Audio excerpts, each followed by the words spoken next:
Welcome everyone to oldtacosandgeeks.com. Justin here, back with more superhero gaming. This is episode 15, and it's time to get your quarters, my friends. We are heading back to the arcades with X-Men, the arcade game which was released by Konami in 1992.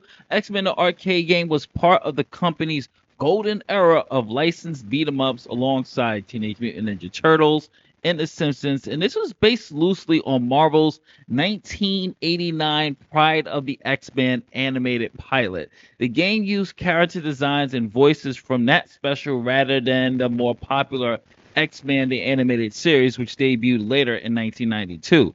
It was a Japan-developed game for Western audiences and initially released in arcades with two different cabinet configurations, a two-player slash four-player version, and the version that you're seeing here, a rare six-player version that used two CRT monitors linked side by side instead of a single wide cabinet. This gave the game an immediate spectacle factor in the arcade. So let's talk a little bit about the story, because the plot is simple but effective for a beat 'em up. Professor X sends the X-Men to stop Magneto, who has kidnapped Kitty Pryde, aka Shadowcat, and threatens to destroy humanity. Along the way, the team must battle Magneto's army of Sentinels, mutant henchmen, and classic X-Men villains like Pyro, the Blob, Wendigo, White Queen, Juggernaut, and Mystique. While the story isn't deep, it works as a backdrop for constant action and iconic boss encounters. Now, how does the game play? Come on, guys. If you play the beat 'em up, especially from Konami at this time, we know how it goes. X-Men the arcade game follows the classic Konami beat 'em up formula with straightforward combat and fast-paced action.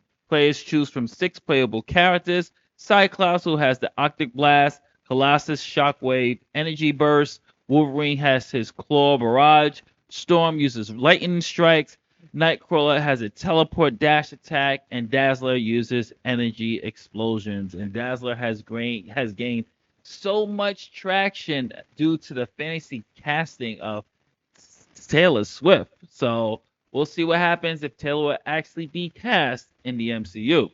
Each character has standard melee attacks and a jump and a mutant power special attack that deals massive damage to enemies, but typically costs a portion of the health unless players collect a special mutant energy power up.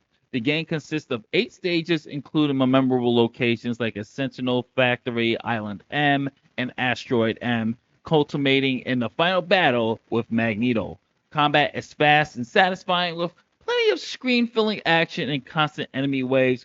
Boss battles are particularly memorable to their size and now legendary bad voice acting, but I still love it. I mean, come on. You can't beat I am Magneto, master of magnetism. So it remains an internet meme, by the way. Graphics now. For 1992, X-Men the arcade game is visually striking and it still holds up today.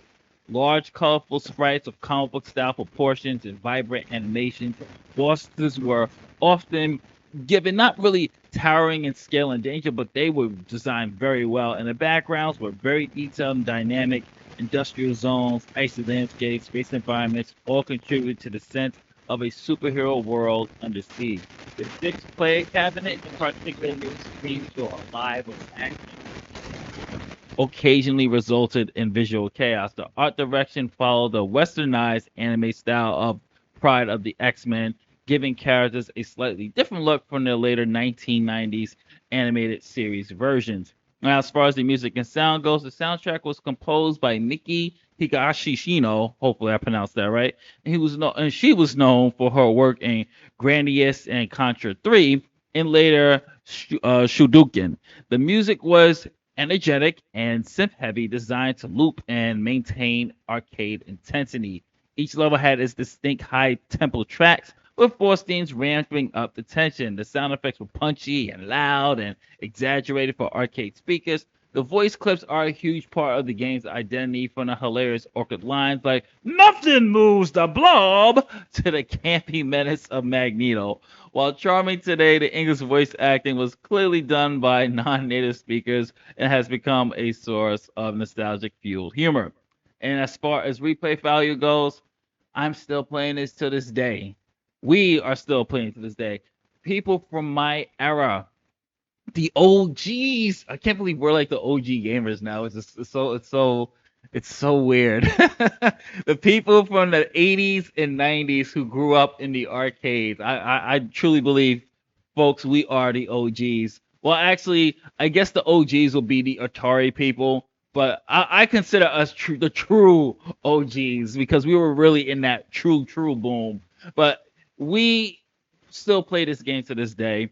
It I mean, I go to the barcade I live in New York, so I go to the barcade, and even if I had the game at home, there's nothing like playing it with the cabinet with six other people at the barcade and just having good old X-Men madness. It is a definite replay value game from the visual spectacles to the co-op. I mean, even the 2010 HD re-release on the PS3 and Xbox 360 had online co-op and difficulty options, making it more accessible. But it sadly was delisted in 2013. So there's other ways to play this game if you are brave enough to sail the seven seas. But you know what, folks? To wrap this up, X-Men the arcade game is a shining example of early 90s arcade magic. Big, loud, chaotic, and fun. While not complex by modern standards, its unique character roster, colorful style, and legendary co-op action give it a lasting appeal. And it's more than just a game, it's a shared memory for anyone who grew up near an arcade, shouting at the screen with five friends by their side. And with that being said, my friends, you know how we do this new format of superhero gaming. Let's play a level on X-Men, the arcade game. All right, it is time to start. We have been taken by Magneto.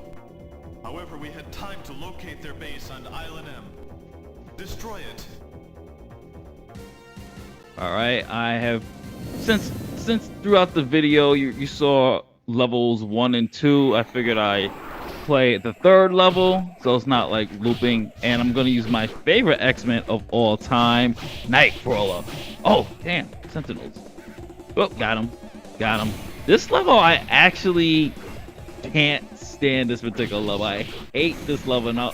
And when we get closer into it, you're gonna see why I hate this level. But let me get this. And if you notice here, first of all, I just want to stress this out. This is actually the 6-player cabinet here, where you can have 6 people at a time. And if you ever go to an arcade that still has this, or a barcade where they have this machine, the 6-player one, I tell you, the intensity and just the coolness of it all, to have 6 people playing with you and you just have all the X-Men in there beating up. It is completely chaotic, but it is so freaking awesome, man. I can't explain it how great this thing is, man. Let me just get this down. Oh, got him. Alright, let's see who else wants some. Oh, I hate these ones too because they fire missiles. There we go. Gotta use my mutant power for this. Alright, let's keep going. Oh, got him. Nope.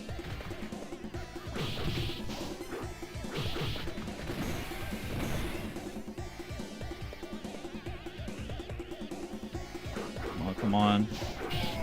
Damn.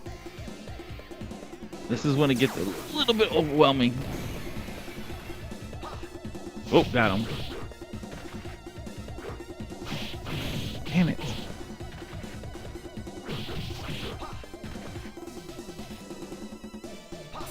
Let's go.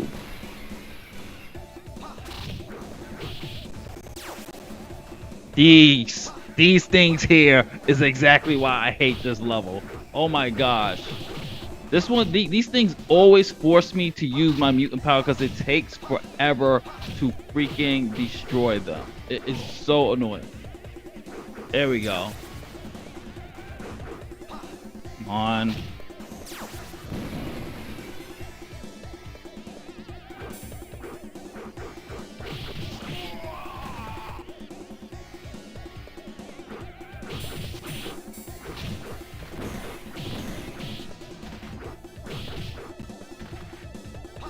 Come on.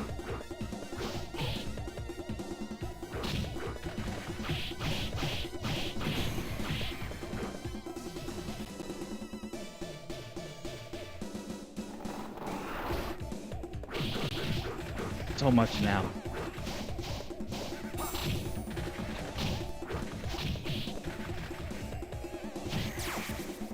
Here we go.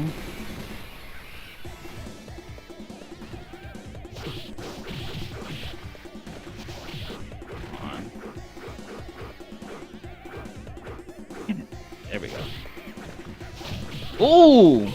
Got hit with that tail. Oh, come on.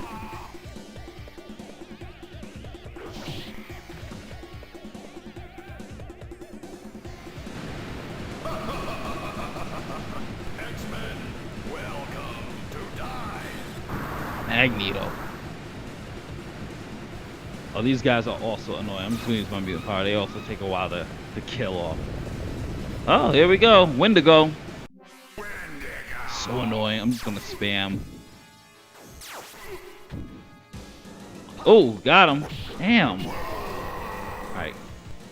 I'm just spamming it. And folks, we are going to conclude this episode of Superhero Gaming. Stay tuned for next week while we will return to DC and we're going to Atlantis, folks. Yes, I'm going to be playing that dreaded Aquaman game for the GameCube. See you next week, folks. Don't forget to like, share, subscribe, hit that notification bell. Peace, love, and happiness to you all. Later days.